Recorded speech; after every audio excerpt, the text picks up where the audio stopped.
number one, it's not my responsibility, and number two, and really grappling with the feelings of the need to be responsible and want to be responsible and want to take care and want to nurture and want to have all the bases covered. Right. And for those of you who don't know what we're talking about, our former co-host came out and released a statement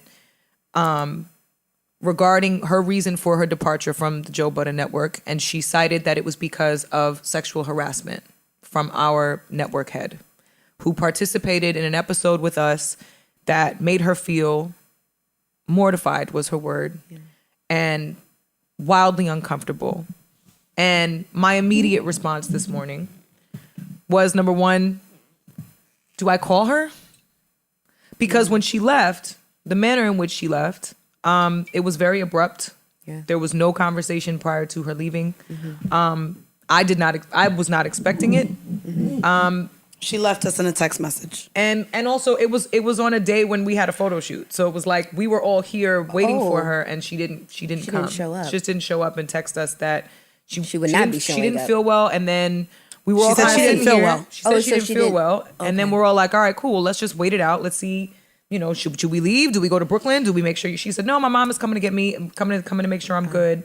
Okay. Like I'll check back with you guys. Right. Didn't hear anything until about 5 or 6 o'clock that day, and it was in a text that said 6:33. We are in a text that said we are like that. We are no longer really going to be able to work together because it's too toxic an environment for her. Okay. Right. Okay. I will say too, she also did acknowledge. She said, "I understand." And I apologize because I know this is going to put you guys in a tough space. Okay. Right. But I want to thank you guys and the JBP crew. But the environment in whole was not. It's not for her. It was taxing on her. And fair. We literally, we're not going to try to bring you into this. There was no response. Yeah, first of all. there was no response. Yes. Mandii and I did not respond immediately because, number one, shock. Number two, Joe called us and said, hey, Olivia just quit the podcast, and her attorney just called me and said that she's quitting. And I said, yeah, well, we just got a text message, so I guess we'll wrap everything up here. And he was kind of like, did you guys see any of this coming? And Mandii and I were like, no, I didn't see this coming at all. Everything has been fine. Fine, seemingly fine-ish. And we'll dive into that. Okay. In the episode that was the episode that Olivia felt violated. It was an uncomfortable day, and every single person in the room felt uncomfortable, and she cites that.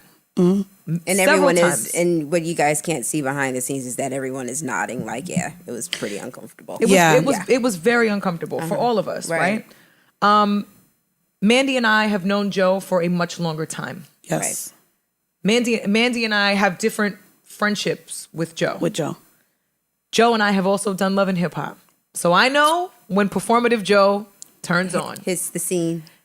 Cameras are on, the lights, everything is amplified. The energy, whether it's toxic, whether it's meant to be funny and it's not funny, whatever the energy is, it's performative when the cameras come on, for me. Can I add to that? Sure. I want to add to that only because Joe at the time was not showing up anymore on Mondays. Me and Joe again, timeline, I've been speaking with Ian and Joe for a year and a half before this show started.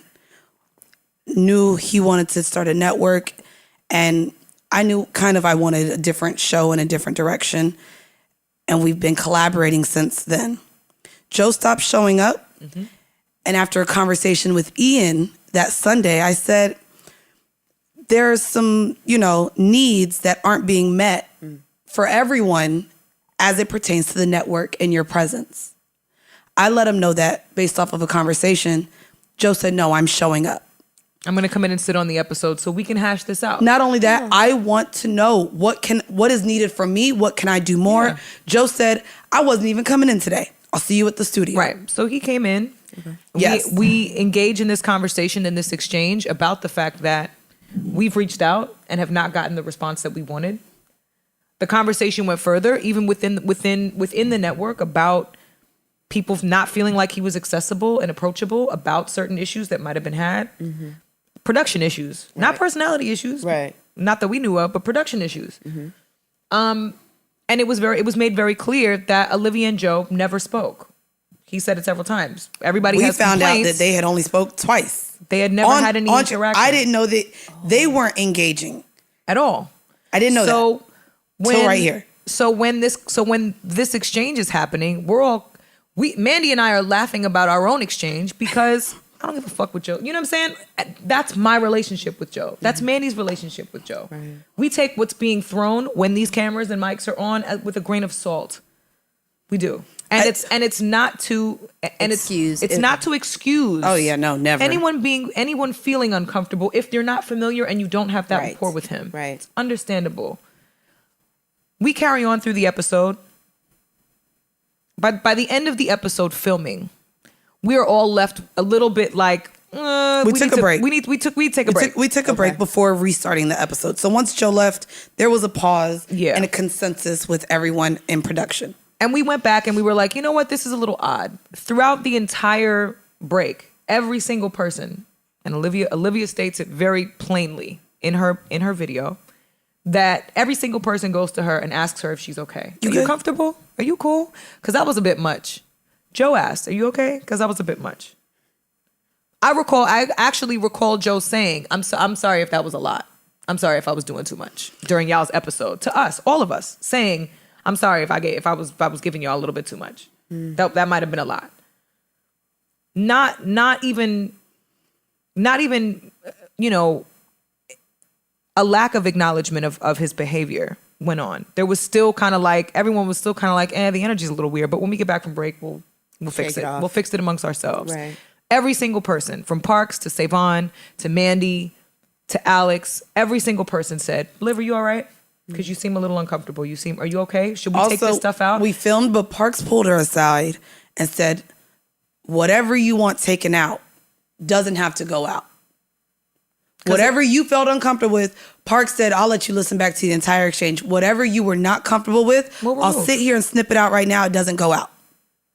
But tell us. Just tell us. Right. No one at any point in time in that frame was encouraging her to be quiet, was trying to continue to laugh it off, because Mandii came and said, you know what?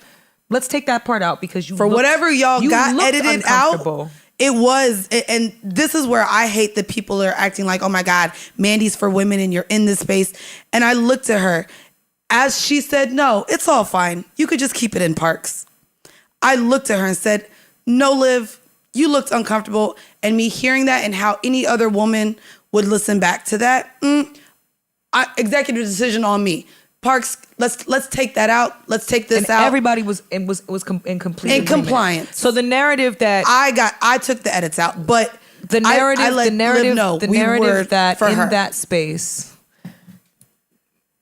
I want to personally apologize to her if she felt as if in that space she was not comfortable enough with us. Right. To even pull us aside and say, hey, this shit wasn't cool. Right. I'm really uncomfortable. Like, we Right. gotta, because in that moment, regardless of how many times we might think we're creating that space, no matter how many attempts we might make to get her to open up or own what she's saying, if she doesn't feel comfortable with us, she's not gonna say it. Regardless of the attempts. I think the part that's so disheartening to me is, upon the release of this video, I'm looking at all of my comments and all of my mentions and the attacks on my character. And mine. And Mandi's. When we did start this series and this podcast with the idea to protect each other. And Mandii and I have always felt safe with each other. We both made efforts to try and make Olivia feel safe with us. Right. And I guess we failed. And I'm apologizing if she felt like those efforts, it was water hitting a wall. Yeah. Because attempts were made, and if we fell short in that, and that contributed to her not feeling comfortable in those moments where we created space to say anything, then I do feel awful about that. Yeah. Because I also, and maybe that's a question then that I would pose to you in terms of, trying to remedy and rectify a situation that even if it's not by my doing, it's not by my hand, and I haven't contributed to that. But because I brought Olivia in, there is still a part of me that feels responsible for that. For sure. So how do I, even if it's not my fault, how do I make someone comfortable in an environment when they're not even comfortable with me? And you got to stop beating yourself up for that. But I would love for you to answer that because she does. I know. Don't cry. You're going to make me cry. She's been beating herself up that she brought Liv into this space. I did not know Liv before. No one in the whole network. And she's been beating herself up for this. As a woman, especially in this space, right? I always say, even in my music career, that I've been lucky. I've been really blessed because I hear horror stories all the time from women that deal with any level of intimidation or whatever they feel incapable of speaking up and incapable of voicing their truths. I've never been in that position. Right. I've never felt uncomfortable speaking up for myself. And if I did, it was because people on my team were like, maybe we shouldn't. But in terms of being in scenarios and situations with men in power, and not even pertaining to harassment, just career, just life, just being a woman of color in a space where men are waiting for you to speak out of turn and waiting for an opportunity to break you down, to put you back in your place. I've never experienced that. So I feel at even more of a disadvantage in a situation and scenario where another woman,